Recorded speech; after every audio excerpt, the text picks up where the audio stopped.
Hello, hello. Success Coach Amy here, and here is another flaming hot topic from Blaze, building a life with action, zen, and energy.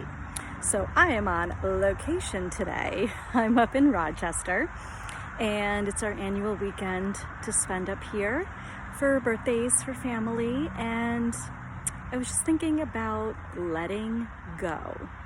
So this kind of relates to solution to a resolution and a bunch of the other topics, of course. Everything's pretty much related. Letting go. So you have a situation, someone said something, someone did something, and you can't let go of it. It's frustrating you, it's making you upset, you can't do certain things, or you don't feel like you can say certain things because you can't let it go. And that's really, really hard.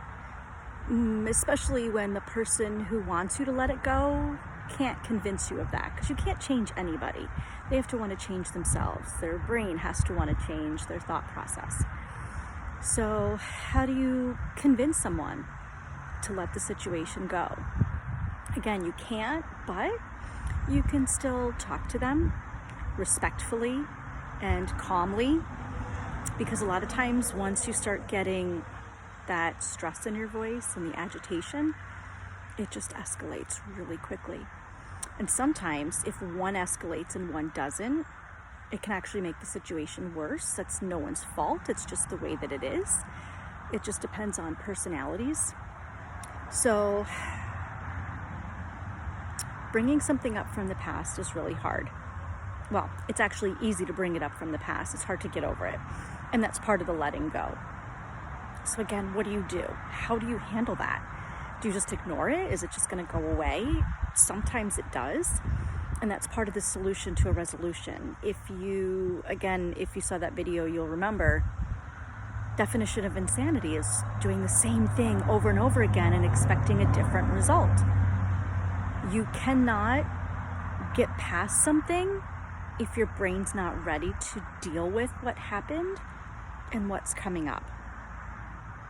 So again, how do you handle that? How do you go through that and move forward to either just new things and or change what happened or change the future so you don't repeat that mistake?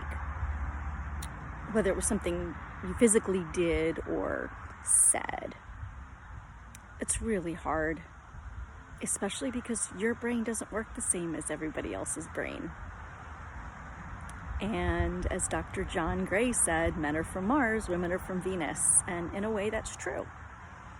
And what's funny is I was thinking about that the other day, because even when you have same-sex couples, it's still not always a men are from Mars, women are from Venus. If it's two women in a relationship or two men, there's still two different people, two different brains. They were raised differently. Their thought processes are different. The way they want to raise kids or have a career, how they want to run their social circles. It's totally individual. So how do you deal with that?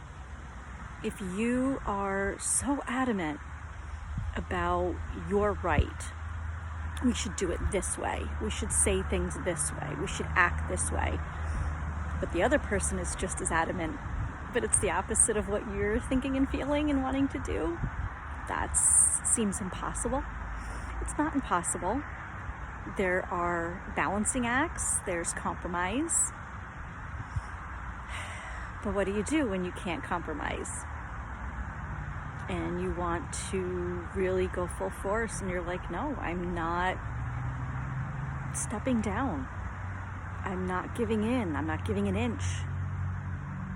That's really, really hard. And communicating is still the best option. I know some people are the type that would rather stay silent than say something wrong. And understood, but the other person needs to know that. So if you're saying, you know what, I'm too upset and angry and frustrated and confused, I just don't want to talk right now, the other person really needs to respect that. And if they keep coming at you and you keep saying, I'm not ready to talk, that does make it worse. but at least you're communicating that I'm not ready to talk, I'm not ready to compromise, I'm not ready to deal with this right now. And yeah, it's frustrating for the other person, but the other person really needs to try to respect that as best they can.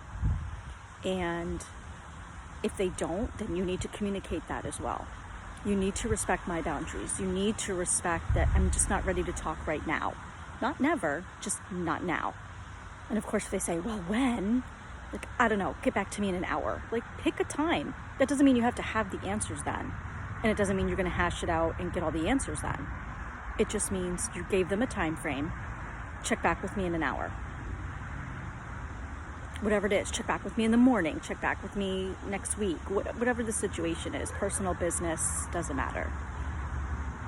But you've got to keep communicating. That's really, really, really important. Because if you don't communicate, then there's nothing there. You need to learn to respect each other, and you have to understand that they're coming from a totally different place than you are. So think about it. Next time you're having some kind of a disagreement with your children, your significant other, any other family member or friend, you just need to figure out what communication format is best for you. And not that you can't give in and not that you should give in, but you definitely have to, again, keep that communication open. People cannot read your mind. Even if they know you for 20 years, people still can't read your mind, and you're allowed to change. As you get older, you're allowed to change, which means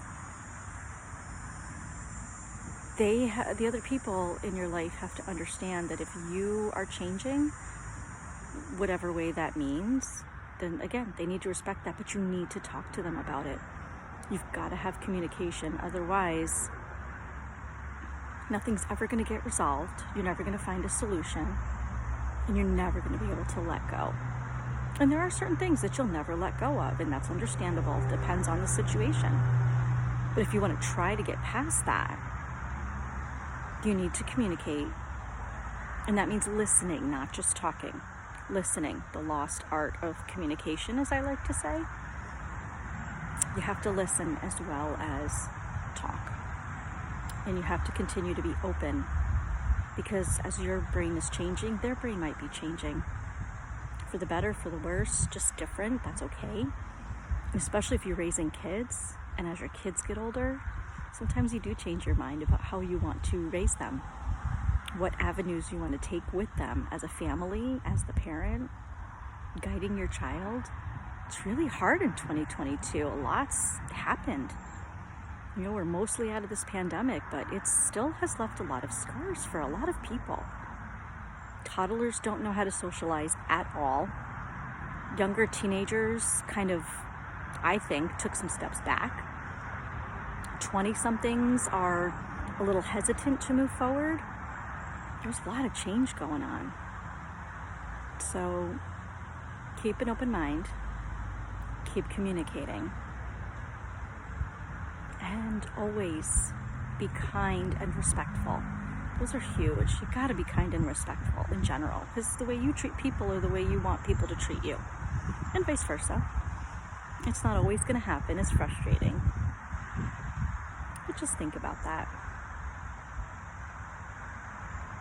Comment, subscribe, let me know what's going on. Give me some topics that you're thinking about.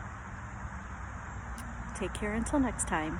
Wishing you health, wealth, happiness, and freedom.